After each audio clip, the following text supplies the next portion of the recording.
2026 में अभी जो नया जीएसटी पास हुआ है, आज हम इसी पे चर्चा करेंगे। कौन से प्रोडक्ट पे कितना परसेंट जीएसटी बढ़ाया गया है और कौन से प्रोडक्ट पे जीएसटी नहीं है। जैसे 19 टाइप के जो प्रोडक्ट्स हैं उसमें जीएसटी लागू किया गया है। अब उसमें कौन कौन से हैं, वन बाय वन हम चलेंगे। जैसे पहले दूध, दही और जो अनब्रांडेड आटा होते हैं जिससे रोटी बनती है, उस पे 0% जीएसटी है। चावल, आटा और दाल जो खाने की सामान होते हैं, इस पे 5% जीएसटी लागू किया गया है। शैम्पू, टूथब्रश, रोजमर्रा के जो हमें रिक्वायरमेंट लगते हैं, साबुन हुआ, ब्रश हुआ, कोलगेट हुआ, इस पे भी 5% जीएसटी लगेगा। फिर कॉपी, रबर, नोटबुक, पेंसिल जो बच्चों लोग के लिए स्कूल जाने के, उस पे 0% जीएसटी। साथ ही साथ मक्खन, घी और जो चीज, बटर, इस पे भी 5% का जीएसटी लागू है। चॉकलेट, स्नैक्स, वेफर ऐसे कुछ सामान लेते हैं तो इस पे भी 5% जीएसटी है। जीवन स्वास्थ्य बीमा, आप LIC ऐसा कुछ करते हो तो उस पे 0% जीएसटी है। और शिक्षा, हॉस्पिटल एंड सेवाएं, जिसपे 0% जीएसटी है। आप जैसे कोई इलेक्ट्रॉनिक सामान लेते हो, टीवी, AC, फ्रिज, इस पे 18% जीएसटी है। मोबाइल फोन, लैपटॉप, इस पे भी 18% जीएसटी है। सिनेमा टिकट पे 100 के ऊपर लेते हो तो 0% जीएसटी। घरेलू जैसे अपना सिलेंडर हुआ, गैस, इस पे 5% का जीएसटी है। और 350 सीसी की आप बाइक बाय करते हो तो उस पे भी 18% जीएसटी है। और लकी ड्रॉ, कार, बाइक, ऐसे पे आपको 40% जीएसटी भरना पड़ेगा। होटल में 1000 से लेके 7500 तक खाना खाते हो तो उस पर 0% जीएसटी है। और सीमेंट, कोयला, ऐसी चीजें जो घर में यूज होती हैं बनाने में, उसमें आपको 18% जीएसटी लगेगा। पेट्रोल और डीजल पे 18% GST. And cold drink, energy drinks जो आजकल मार्केट में काफी अवेलेबल है, उस पे 40% जीएसटी। कोर्ट में अक्सर सिविल मैटर्स में काफी केसेस देखने को मिलते हैं जिसमें ज्यादातर एक चीज काफी कॉमन होती है। जो माँ बाप ने अपनी खुशी से अपने बच्चों को संपत्ति देते हैं और उसके बाद जैसे ही बच्चों के पास संपत्ति आती है, बच्चों के रवैये में चेंजेस आना शुरू हो जाता है, जिससे बुढ़ापे में वो अपने माँ बाप का ध्यान नहीं देते, उनका ख्याल नहीं रखते। उस कंडीशन में उनको घर में अपमान सहना पड़ता है और उन्हें घर से बाहर कर देते हैं। तो ऐसे मैटर्स कोर्ट में काफी देखने को मिलते हैं। जब पता चलता है कि सर पहले मेरा लड़का बहुत अच्छा था और जैसे मेरी उम्र होते गई, मेरे पास जो भी मूवेबल इमूवेबल प्रॉपर्टी थी मैंने अपने बच्चों को दे दिया, और जैसे ही प्रॉपर्टी मिली अब बच्चा मुझे मेरा ध्यान नहीं देता है। तो देखिए, आपको एक चीज जानकारी होनी चाहिए, अगर आपके माँ बाप ने आपकी प्रॉपर्टी आपको दे दिया है और आप अपने माँ बाप का ध्यान नहीं देते हो, तो उस कंडीशन में भी जो भी माँ बाप की प्रॉपर्टी है वो वापस से माँ बाप के पास चली जाएगी। और साथ ही साथ आपको इस कंडीशन में आपको जेल भी जाना पड़ सकता है। जी हाँ, maintenance and welfare of parents and senior citizen act 2007 में जो फुल डिफाइन किया गया है सेक्शन 23 में, जिसमें ये साफ कहा गया है कि अगर माँ बाप ने अपने खुशी से अपने बच्चों को संपत्ति देते हैं, उसे गिफ्ट डीड या रजिस्टर करवा के, और उसके बाद बच्चे माँ बाप का ध्यान नहीं देते हैं, उनका देख रेख नहीं करते हैं, उनकी तबीयत का ध्यान नहीं देते हैं, तो उस कंडीशन में जो भी पिता की प्रॉपर्टी है बच्चों को दी हुई, वो वापस से पिता के पास जा सकती है। और आपको ये सब कंडीशन में अगर आपके पेरेंट्स पुलिस स्टेशन में जाके कंप्लेंट करते हैं तो उस कंडीशन में आपको जेल भी और फाइन भी भरना पड़ सकता है। तो आप ये वीडियो उनको शेयर करो जिनके माँ बाप ने अपने बच्चों को प्रॉपर्टी दे दिया और प्रॉपर्टी मिलते ही बच्चे के रवैये में काफी चेंजेस, माँ बाप को ना ध्यान देना, तो ये उनके लिए बहुत ही नुकसानदायक हो सकता है। Thank you so much. Law pass out होने के बाद काफी जूनियर्स का ये कंप्लेन होता है, सर हमने 6 महीने अपने किसी सीनियर के साथ में काम किया, बट वहां पे मुझे सीनियर ने कुछ सिखाया नहीं, या मैं इनके पास काम किया, मुझसे बस फाइलें इधर से उधर करवाते थे और मुझे कोई भी काम वो नहीं सिखाया, इसलिए मैं अपना भी खुद का करना चालू किया। देखिए, आप एडवोकेसी में अगर आप प्रैक्टिस में आते हो इंडिपेंडेंस लिटिगेशन में, तो आपको कोई नहीं सिखाने वाला है, आपको खुद अपने सीनियर को देख के कॉपी करना है। कैसा आपका सीनियर काम करता है, क्या काम करता है, कोर्ट में कैसे जाते हैं, कौन से केस को कैसे आर्ग्यूमेंट होता है, कौन सा फाइल कहाँ जाता है। लेकिन अगर आपका जो ऑफिस में क्लर्क होता है, अगर आप उससे एक अच्छा रैपो अपना मेंटेन रखते हो, तो वो आपको केसेस के बारे में काफी कुछ बता सकता है और आपको बहुत जल्दी सीखने का भी मौका मिल जाएगा। देखिए, आप कोई भी सीनियर आपको वकालतनामा बनाना नहीं सिखाएगा, कोई भी एप्लीकेशन पे कितने का कोर्ट फीस लगता है ये आपको सीनियर नहीं सिखाने वाला है।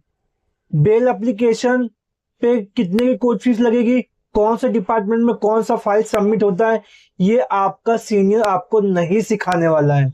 इसलिए आपको इसमें सबसे बेनिफिट है आपका जो है ऑफिस में क्लर्क, अगर आप उसको अच्छे से उसके साथ में बिहेव करते हो और उससे अच्छी आपकी फ्रेंडशिप है, तो आपको 6 महीने के अंदर कौन सा पेपर कहाँ सबमिट होता है, कौन सा एप्लीकेशन पे कितने की कोर्ट फीस लगती है, कौन से डॉक्यूमेंट का कितना स्टेट निकालना पड़ता है, ऑनलाइन कहाँ होता है, ऑफलाइन कहाँ होता है, वो सब आपको क्लर्क आपको बता देगा। और अगर आपको उम्मीद है कि मैं अभी ज्वाइन किया हूं मुझे सब सीनियर सिखाएगा, तो ऐसा नहीं है।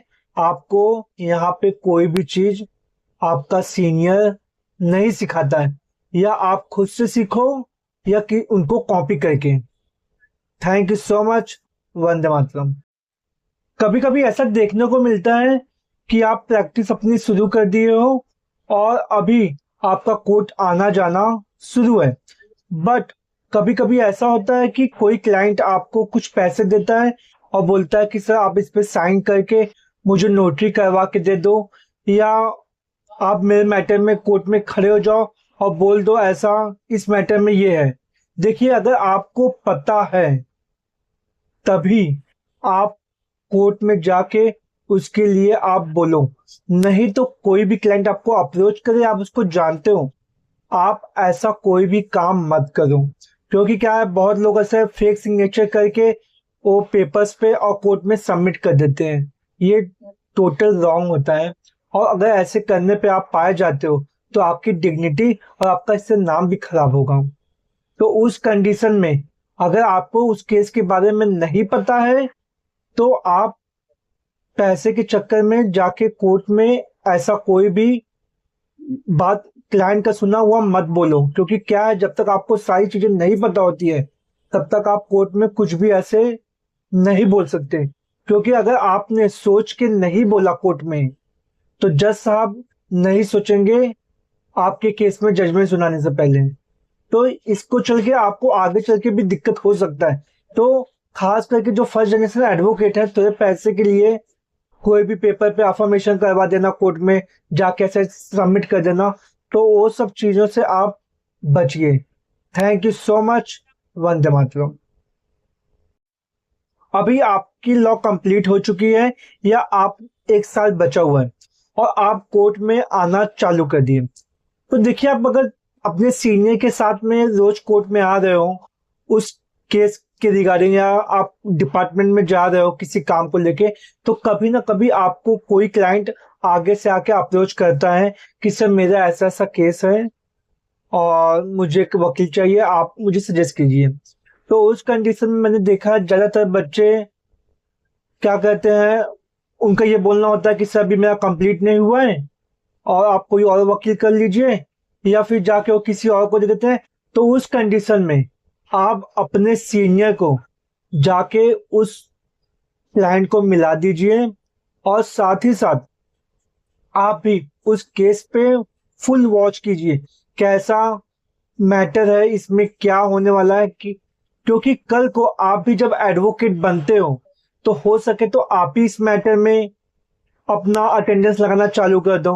तो देखिए उस कंडीशन में ज्यादातर हमने देखा है कि लोग किसी और को देके कुछ पैसे लेके बगल हो जाते हैं, उनको पता भी नहीं होता कि क्या है कैसा है। तो अगर आपको कोई आगे से क्लाइंट कोर्ट में अप्रोच करता है तो उस कंडीशन में आप अपने सीनियर को जाके मिलाइए और उसको ग्राउंड लेवल पे देखिए क्या है, और फिर धीरे धीरे आप उस केस में भी लगे रहिए। देखिए पैसा आपका सीनियर क्या देता है क्या नहीं वो सेकेंडरी है, बट प्राइमरी है कि अगर आपको आपके काम से काम आ रहा है तो ये आपके लिए बहुत ही बेनिफिट है। Thank you so much. Vande Mataram. Heavy deposit पे या फिर 22 महीने या 5 साल के लिए लेते हो तो उस कंडीशन में आपको उस प्रॉपर्टी का रजिस्ट्रेशन नोटरी, साथ ही साथ पुलिस वेरिफिकेशन कराना मैंडेटरी है। अभी सन 2025 में रेंट एग्रीमेंट को लेके काफी कुछ चेंजेस भी आए हुए हैं। जैसा पहला, मालिक को किराया वो सिर्फ एक बार साल में बढ़ाया जा सकता है। वो हर 6 महीने 3 महीने पे ये नहीं बोल सकता कि अभी हमको किराया बढ़ाना है, आप किराया बढ़ा के दो।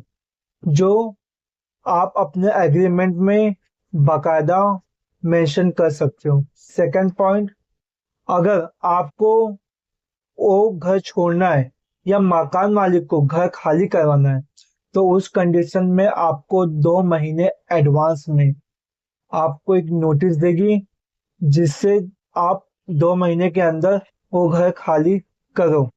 उसके बीच में वो आपसे जबरदस्ती बिना आपको इन्फॉर्म किए आपका घर खाली नहीं करवा सकती है। बहुत सारी जगह पे ये कंप्लेन आता है कि घर बराबर नहीं है, जैसे बरसात में घर में पानी आता है, या फिर लाइट की समस्या, या फिर पानी की समस्या बराबर से। तो उस कंडीशन में आप उसकी भी मरम्मत करवा सकते हो। और अगर मकान मालिक ऐसा नहीं करता है तो आपका जो महीने का रेंट है उस रेंट में वो पैसा कट करवा सकते हो। ऐसा आप अपने रेंट एग्रीमेंट में बाकायदा मेंशन कर दो, क्योंकि ये जो सन 2025 है इसमें काफी कुछ इम्प्लीमेंट हुआ, चेंजेस हुआ है रेंट एग्रीमेंट को लेके। 25 है इसमें काफी कुछ इम्प्लीमेंट हुआ, चेंजेस हुआ है रेंट एग्रीमेंट को लेके। डेली रेंट कंट्रोल एक्ट 1958 है जो रेंट एग्रीमेंट के जैसे चीजों को कंट्रोल करती है। महाराष्ट्र रेंट कंट्रोल एक्ट 1999 है, और साथ ही साथ rent contract act 1872, transfer property act 1882 जिसमें सेक्शन है 105 to 117, registration act 1908 and stamp राज्य। देखिए आपको रेंट एग्रीमेंट में 2-3 चीज बहुत बेसिक ध्यान देनी होगी। जैसे पहला, कितने महीने के लिए दे रहे हो। दूसरा, उसमें कितने पब्लिक रहने वाली है, 2 4 5 कितने लोग। थर्ड, आपका मंथली अमाउंट क्या होगा, आपका डिपॉजिट अमाउंट क्या होगा। चौथा, जैसे लाइट, पानी और कहीं से लीकेज, ये रिस्पॉन्सिबिलिटी मालिक की होगी अगर आप प्रॉपर्टी अपनी देते हो तो। रेंटेड प्रॉपर्टी को, और साथ ही साथ आप कितने महीने में खाली करोगे, और अगर आपको बीच में खाली करवाना है तो उस कंडीशन में आपको बाकायदा प्रॉपर 60 दिन के अंदर आपको नोटिस देना होगा। ये कुछ चीजें बेसिक आपको आपके एग्रीमेंट में मेंशन होने चाहिए।